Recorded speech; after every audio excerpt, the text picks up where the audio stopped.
फेफड़े में, श्वास रोग में, बुखार, चर्म रोग, इन्फेक्शन, खांसी के लिए एक बेहतरीन दिव्य औषधि लेकर मैं वैद्य लखन लाल आपके सामने उपस्थित हुए हैं। आज बात करने जा रहे हैं हम उस औषधि के जिसके आपके जो रोग को ठीक करने वाली एक दिव्य औषधि है जिसका नाम है अडूसा। अडूसा कहते हैं इसे, वासा के नाम से जाने जाते हैं। इसके फूल के आज हम बारे से बात करने जा रहे हैं। एक चमत्कारी औषधि सिद्ध औषधि के रूप में उपलब्ध है। आपके घर में, आपके गांव में, आपके शहर में या आसपास मिलने वाली यह वासा का जो फूल है, आपकी जो शरीर में जो रोग है उसको जड़ से ठीक करने के लिए एक ऐसी दिव्य औषधि है कि जिसे आप लोग इसका यूज करेंगे तो खुद आप स्वयं जान जाएंगे कि यह कितनी चमत्कारी है। इस वीडियो को लगातार आप बने रहें। आप पहली बार वीडियो देख रहे हैं तो आप जाकर सब्सक्राइब जरूर कीजिए। इस चैनल स्वस्थवर्धक ज्ञान चैनल को हम आपके लिए एक ऐसी दिव्य औषधि के बारे से बताने जा रहे हैं। इसकी औषधि के गुण के बारे से बताने जा रहा हूँ। जैसे आज हम 5 रोग के बारे से बताएंगे, जैसे खांसी है, श्वास रोग है, फेफड़े में तकलीफ है, चर्म रोग है, बुखार है। ऐसे ही दिव्य इसके चमत्कारी फायदे आशा के फूल के बारे से, एक दिव्य गुड़ के बारे से बताने जा रहे हैं। आइए उसके बारे से जानते हैं कि इसे कैसे लेना है और किस के साथ लेना है, और उसके बारे से हम बताएंगे किसके लिए फायदे हैं, किसके लिए मात्रा में लेना है, इसकी क्या परहेज है। उसकी विधि के साथ हम आप लोगों को बताने जा रहे हैं। जैसे आपको पहले हम बता रहे हैं फेफड़े में, जैसे फेफड़े में आपका इन्फेक्शन है तो उसके लिए बेहतरीन दिव्य रामबाण की तरह यह इसका फूल है जो आप उसका उपयोग कर सकते हैं। अगर आप इसका क्वाथ छोटे छोटे इसके जो फूल हैं आप 10 से 20 ग्राम के हिसाब से इसके फूल को लेंगे और उसका 200 ग्राम के हिसाब से अगर पानी को लेकर काढ़ा बनाएंगे और से 100 ग्राम बचे उसे सुबह शाम अगर आप खाली पेट में लेंगे तो आपकी जो फेफड़े में इन्फेक्शन है वो बिल्कुल ठीक हो जाता है। साथ में आप उसमें शहद मिला लेंगे तो आओ अति ही उसकी चमत्कारी सिद्ध औषधि माने गए हैं। अगर आपके फेफड़े में कोई भी परेशानी है वो उसके लिए रामबाण औषधि है। आप इसका यूज जरूर कीजिए। अपने घर की अपने इसके जो फूल को आप सुखाकर आप इसका चूर्ण बना दीजिए और चूर्ण बनाकर आप इसे 3 से 5 ग्राम के हिसाब से शहद के साथ आप लेंगे तो आपके जो इन्फेक्शन है फेफड़े के बिल्कुल ठीक हो जाएंगे। अगर आप बच्चे को दे रहे हैं, एक छोटे बच्चे के लिए, एकदम छोटे बच्चे के लिए, घर की अपने छोटे बच्चे के लिए भी उपयोग है, यह छोटे बच्चे के लिए भी तक उपयोगी है। और आप लोगों को इसकी जो चूर्ण है उसको भी आप बना सकते हैं। अगर आप इसे पत्र को, इसके जो फूल को आप सुखाकर आप इसका चूर्ण बना दीजिए और चूर्ण बनाकर आप इसे 3 से 5 ग्राम के हिसाब से शहद के साथ आप लेंगे तो आपकी जो इन्फेक्शन है फेफड़े के बिल्कुल ठीक हो जाएंगे। अब हम आप लोगों को वो खांसी के लिए बताने जा रहे हैं। खांसी के लिए इसका जो फूल है आप इसका काढ़ा बनाकर जैसे बताए हैं उसी तरह आप काढ़ा बना लीजिए और काढ़ा बनाकर उसमें गुड़ डाल लीजिए। गुड़, पुराने गुड़, देसी गुड़ डाल लीजिए और उसको उसी तरह आप पिएंगे कि सुबह शाम इसको खाली पेट में या भोजन के बाद भी ले सकते हैं। अगर अधिक खांसी है तो आपको वो 3 बार लेना है, सुबह, दोपहर और रात को में लेना है। अगर आपको छोटे बच्चे को देना है तो आप ड्राप में इसका जो फूल का हल्का सा उसे मसल कर, ऐसे मसल कर आप उसमें थोड़ा सा पानी मिलाकर रस निकालेंगे और 5 से 10 बूंद, 10 से 20 बूंद जैसे उम्र है उसके हिसाब से आप इसका ड्राप के रूप में आप ऐसे पियाएंगे तो उसके लिए भी बेहतरीन है, क्योंकि खांसी के लिए दिव्य रामबाण औषधि है। अगर छोटे बच्चे हैं तो गुड़ के जगह हम उसमें शहद मिला लीजिए और आपकी जो होने वाले खांसी है त्रिकुटा चूर्ण मिला लीजिए।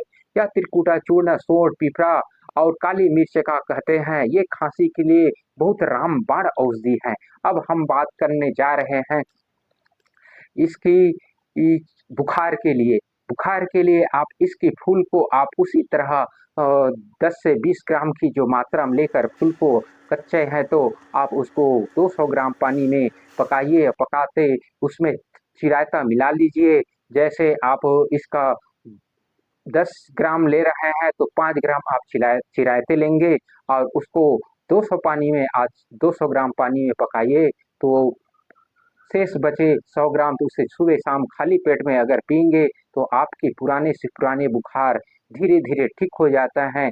साथ में आप इसका मुलहठी का चूर्ण मिलाएंगे तो अति ही उत्तम औषधि के रूप में, या तुलसी का रस मिला सकते हैं, या तुलसी के साथ को भी इसका काढ़ा बना सकते हैं। यह तीनों उपचारों के मिश्रण से आपकी अमृत तुल्य जैसे बुखार के लिए, चाहे इन्फेक्शन बुखार हो, वायरस बुखार हो, मौसमी बुखार हो, टाइफाइड हो, यह तक कि यह बताया गया है आयुर्वेद में, ये टाइफाइड को धीरे धीरे भी ठीक कर देते हैं, क्योंकि इसका जो गुण है वासा का संक्रमण को नाश करने वाले, ये जीवाणु रोधिक है, ये जीवाणु को नष्ट करने वाले और हमारे शरीर के लिए बेहतरीन फायदे वाले ये उत्तम फूल बताए गए हैं।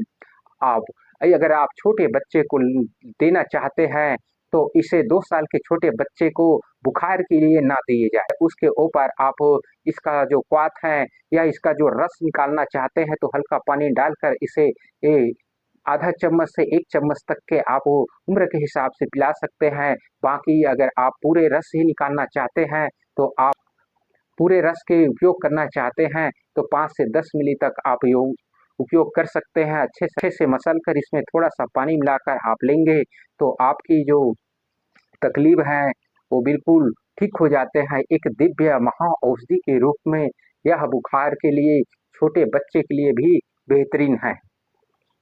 अगर आप लोगों को श्वास रोग है तो श्वास के रोग के लिए, यह जिसे दमा कहते हैं, जिसे सांस लेने से हमें तकलीफ होते हैं, सांस भर जाते हैं और सांस इतनी तेजी से चलने लगते हैं और हमें जो बहुत से तकलीफ होने लगते हैं, उसके लिए हम एक दिव्य आपको बताने जा रहे हैं जिसका आप इसका यूज करेंगे।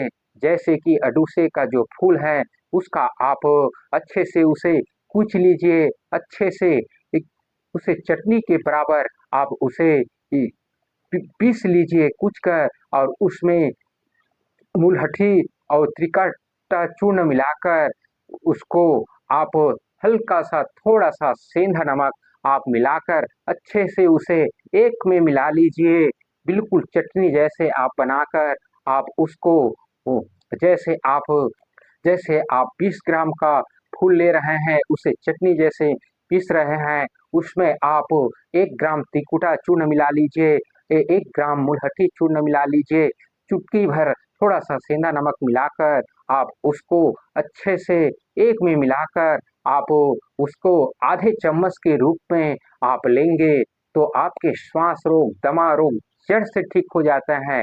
कहा जाता है कि यह रामबाण औषधि के राम का जैसे बाण खाली नहीं होता, उसी तरह बताया गया है कि इसमें भी बहुत ही अच्छे से गुण है।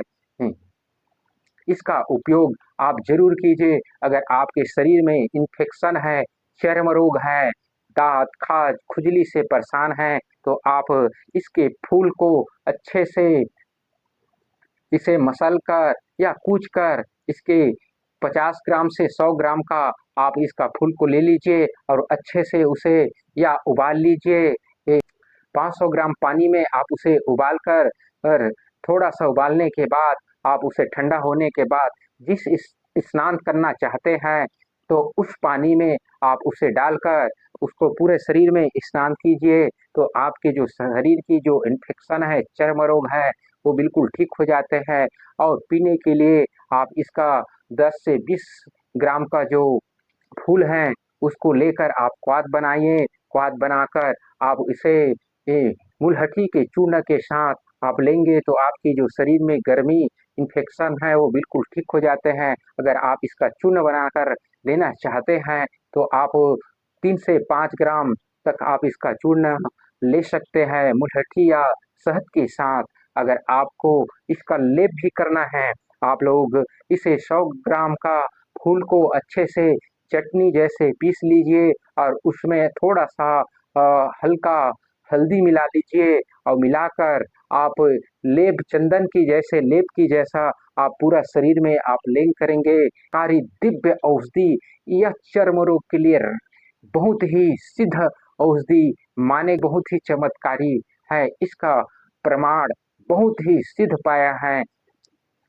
हल्दी के साथ अगर पीस कर उसे लेप बना लीजिए और लेप बनाकर जिस जगह आपकी अगर चर्म रोग है उस जगह लगाएंगे। अगर पूरे शरीर में है तो आप पूरे शरीर के हिसाब से आप उसका फूल लेकर और उसका थोड़ा-सा हल्दी डालकर आप उसको लेप लगाएँगे तो आपके शरीर के जितने भी चर्म रोग हैं, पुराने से पुराने, नए से नए, ऐसे ही दिव्य औषधि हमने इसमें भाव प्रकाश, चरक सरिता, सुश्रुत सरिता में इसका वर्ण पाया है। आप लोग इसकी विधि और हमने जो अनुभव किया है और जो मेरे गुरुजी ने बताया है, इस सब के मिलाकर हमने एक दिव्य इसका औषधि का निर्माण कर आप लोगों को हमने बताया है कि इसका उपयोग ऐसे करने से आपकी जो चर्म रोग है, जड़ से ठीक हो जाते हैं। यह वीडियो आपको अच्छा लगी तो आप कमेंट में ज़रूर बताना। आप कहाँ से देख रहे हैं उसको भी कमेंट में ज़रूर बताना और आपको कितनी अच्छी लगी इसके कमेंट में बताना। क्योंकि यह जानकारी आयुर्वेद के हिसाब से आप इसके फूल के बारे से आपके घर, आपके आस-पास, आपके पूरे परिवार में इसको शेयर ज़रूर करना क्योंकि यह सबको पता होना चाहिए कि यह आयुर्वेदिक डूसे या वासा का फूल इतना गुणकारी, इतना चमत्कारी जिसे आप लोगों को पता हो हम आप लोगों को बताते हैं कि यह औषधि का प्रचार आप लोग स्वयं करेंगे और अपने आस-पास के परिवार के या पड़ोसी के या रिश्तेदार की आप इलाज कर और इस आयुर्वेद की जानकारी को अधिक से अधिक बढ़ाएँ। धन्यवाद।